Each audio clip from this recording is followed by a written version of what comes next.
Congressman Louie Gohmert staying 3 or 4 more minutes with us. He's got to go on the House floor. He's got people in his office right now, but I twisted his arm to stay over because last night I saw him up there making the point that, hey, this politically is going to kill the Democrats, and as a Republican, I should be happy. But this is hurting my country. They're seizing the whole economy. Obama has the lowest approval rating, according to Gallup, of any president ever this quick into his administration. So the good news is they're stalling out. The bad news is it looks like they don't care. They're kind of ramming us. Forget the maneuvers. They're going straight at us. So into the breach once more. This is the fight. So, Congressman, your closing comments, because during the break you were explaining that this really is America-ending stuff. In your own words, repeat that. Well, yes, this is nation-ending stuff. When you start spending as dramatically as we've spent, when you start allowing an executive to just completely usurp the judiciary responsibility through bankruptcy, the Supreme Court, and then just completely co-opt the Congress to where you can throw $100 million here and $100 million there and get a vote changed and get another vote changed and get stuff you want done to give the federal government full control. It is nation-ending stuff as we know it. And so it is a battle for our survival, and I can't believe you were up seeing it last night around midnight. But the thing is, I would rather stop the socialization of health care, because once the government pays for your health care, they have every right to tell you what you eat, what you drink, how you exercise, where you live. They're already saying they're going to do this. They're a bunch of...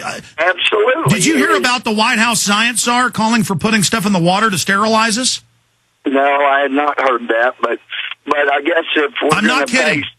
Well, if we're going to pay $700 million like we voted last Friday to put condoms on wild horses, and I know it just says non-permanent enhanced contraception, whatever the heck that is. But if we're going to do that to wild horses, I guess it only follows that they'd eventually get around to doing it to us. But this is incredible stuff.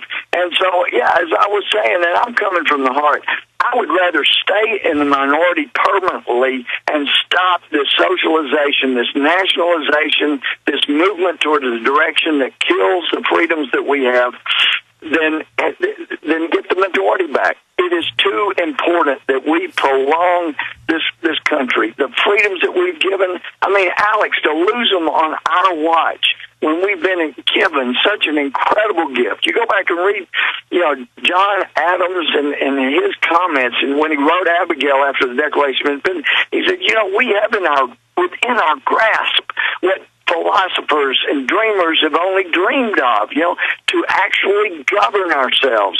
But they didn't trust people. That's why they said, you know what, let's don't have one house, let's have 2 houses. And let's make them where they can cancel each other out and stop each other. And we don't want them to elect a prime minister from within themselves. No, we want another branch where the people elect this other guy, and he'll be the executive. We'll call him president. And we still don't trust him. We want another entity that can just completely cut them down, and we'll call that the judiciary. They wanted all these checks and balances, and in just a matter of 9 months, we have seen the usurpation of those different kinds of friction. So I know I get calls saying we just want everybody to work together and be bipartisan. I don't think they do. I don't think they know what that means. It means we either cave in and let them run this country into the dust heap of history, or we stand and fight.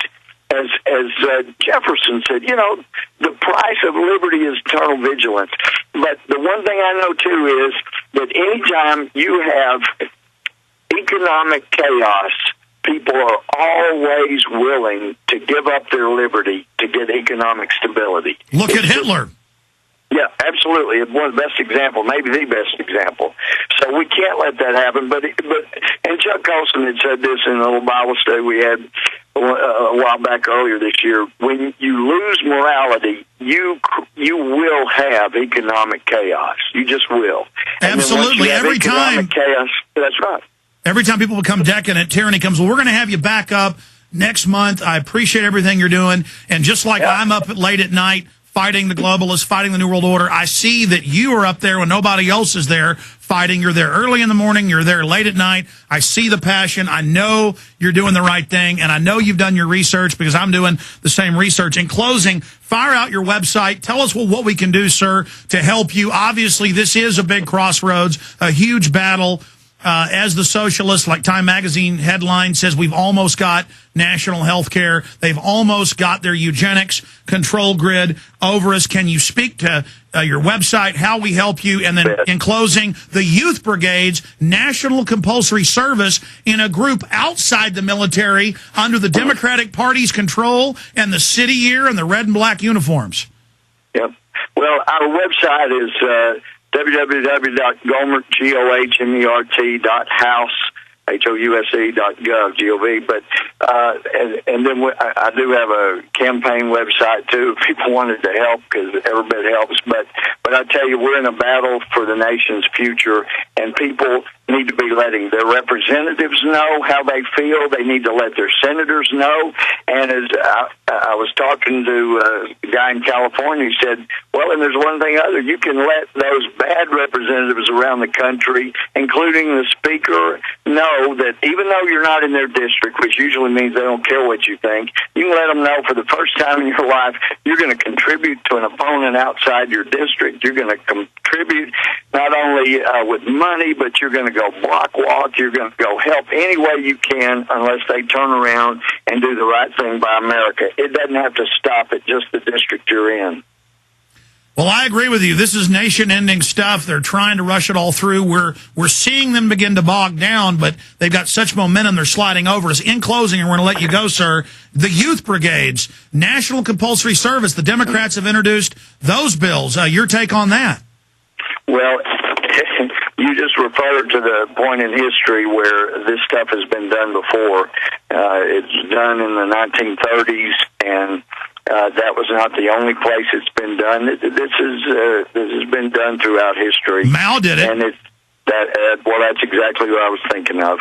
But this is the kind of thing we've got to stop. We've got to get back to our roots, to our basics, and then, if I could just end with this note, and I don't try to seek to inflict my religious beliefs on anybody else, but they should know our history.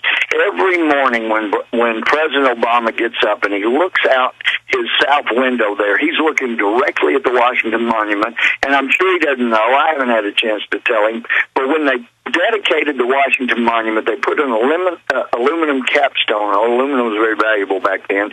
There's writing on all four sides of that kind of pyramid capstone, but on the side facing the Capitol, they put the Latin words Laus Deo, which means praise be to God. The reason they had it facing the Capitol when they did that so long ago was that's east, and they wanted the first rays of God's sun when it hit the first thing in our nation's capital to be, boom, praise be to God. And we need to get back to a place where we can actually say that because we are taking this gift we've been given, and we are not being good stewards. Well, we're glad you're there fighting, and we're supporting you, sir, and Ron Paul and many others, and I hope to have you back up to talk about more strategy to beat these people. Congressman, get back to your meetings and to the floor. Godspeed. Thanks so much, Alex. All right. God bless you. Take care. Congressman Louie Gohmert, there he goes. Really voting good for the Second Amendment, against cap and trade, against NAFTA and GATT, against all these gun-grabbing bills, against the Youth Brigades, National Compulsory Service. We appreciate him coming on the radio show today.